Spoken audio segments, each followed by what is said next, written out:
Greetings, listeners. This is an important topic to cover since it pertains to understanding what exactly a biblical person is saying when they use the Son of Man descriptor.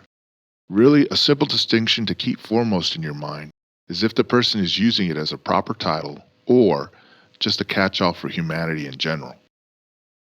In regards to the working language of Judeo-Christianity, this is a quite unique point, because I myself could only come up with this contemporary analog for us.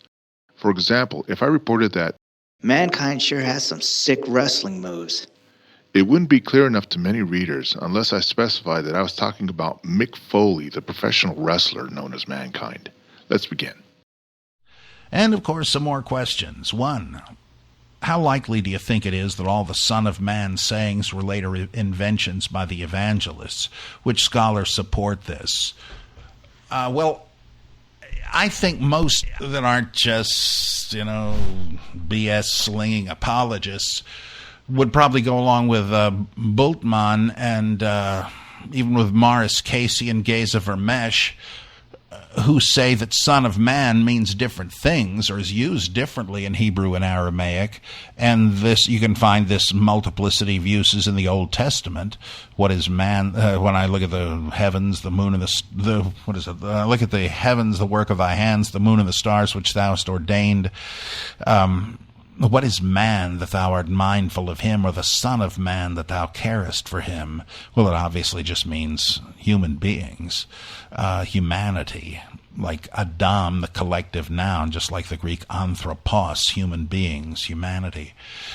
But then there is the idea, which is admittedly just a shade different, is where it denotes humanity over against God, as when Ezekiel is referred to by God as Son of Man, prophesy against so-and-so. Mortal, prophesy so-and-so. I mean, that's seems to me that's the point of that. So it's not a title of Ezekiel. It's just addressing him as a mortal spokesman for God. Then there is the use of it, and sometimes that's the case. There in the Gospels, there are plenty of sayings that if you blaspheme against the Son of Man, you can be forgiven, but if you blaspheme against the divine Spirit, there's no forgiveness for you in this age or the age to come. It doesn't mean it's a messianic title. It means human beings as opposed to God. You badmouth some mortal like yourself, you can be forgiven for that, but you commit blasphemy proper, blasphemy against God, the divine Spirit, you're in big trouble. The blasphemy is the unforgivable sin. So no Christological or messianic title there. Sometimes the Son of Man means a guy, a man. Like when you say the Son of Man must be rejected by this generation. Well, that just means, since you're speaking of a bad thing to transpire against you, you're sort of seeking shelter. It's like speak of the devil, you don't, lest he appear. You're saying, oh, this could happen to a guy, meaning yourself. So all these Son of Man must be betrayed, etc. It's just a way of saying I must be betrayed. Let's see. How about foxes have burrows? Birds have nests, but the Son of Man has no place to lay his head. Well, it just means human beings live in any and all environments. They wander over the earth like Cain. It doesn't have anything originally to do with Jesus, but though the gospel writers seem to think it does. And so that you may know that the Son of Man has authority on earth to forgive sins. Well, that's the giveaway. It means God forgives them in heaven, but you human beings can pronounce forgiveness on earth, very much like whatever you bind on earth shall be bound in heaven, right? That's whatever you loose on earth shall be loosed in heaven. And then there are apocalyptic sayings where, again, the original point was simply human being, but it's become something like at least an image for a messianic figure, though technically it is not used as a title in any Jewish literature, as Vermesh argues and Casey demonstrates in great detail in his book, The Son of Man. where it's a reference to, a kind of a thumbnail reference to Daniel 7, the vision where the various monsters come up from the primordial sea, an ancient fossil creation myth. And then they celebrate the victory of one like a son of man who's implicitly defeated the monsters and now is given the throne beside his father, the elder god, the one ancient in days, El Elyon. Well, he's called the human-like one as opposed to the monsters, and he is Yahweh, the young warrior god.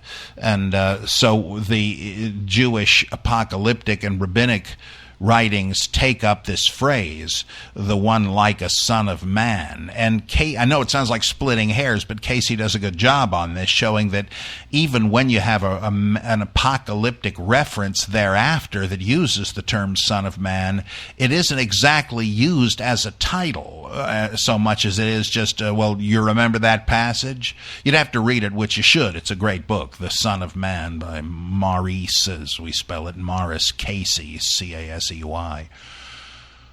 He thinks I'm a nut, but of course I think he's a great scholar. And let's see. So this is why in the pre-Nicene New Testament, where it's just where you're saying, well, you really know how to hurt a guy, meaning me, I translate I or me. When it's talking about the human lot, I say a man. Or human beings. And when we're talking about the coming of the Son of Man in the clouds of heaven, I use a little more of the Danielic phrase and say one like a son of man, just so you keep the different usages straight. So the upshot of this is that if you don't accept the Christ myth theory, it's easy to suggest that Jesus could have been referring to humanity or even to himself, but without any reason to believe it's some kind of Christological title, and that when he is made to refer in the narrative to the coming of the Son of Man, he might have said it, but it wouldn't necessarily be a reference to himself since it's in the third person, as Bultmann and others pointed out. He may be talking about some figure distinct from himself. But even that seems unlikely since, as Norman Perrin pointed out, the coming of the Son of Man with the cloud seems to be a combination of Psalm 110, the Lord said unto my Lord, sit at my right hand till I make your enemies your footstool. Zechariah 12 is it? Every eye shall see him, even those who pierced him. And Daniel 7, I saw one like a son of man coming with the clouds of heaven. And Perrin shows how this seems to be an early midrashic Christian comment on these passages, putting them together, much as I said earlier in this podcast, that the baptismal scene appears to have been cobbled together from fragments of Old Testament passages.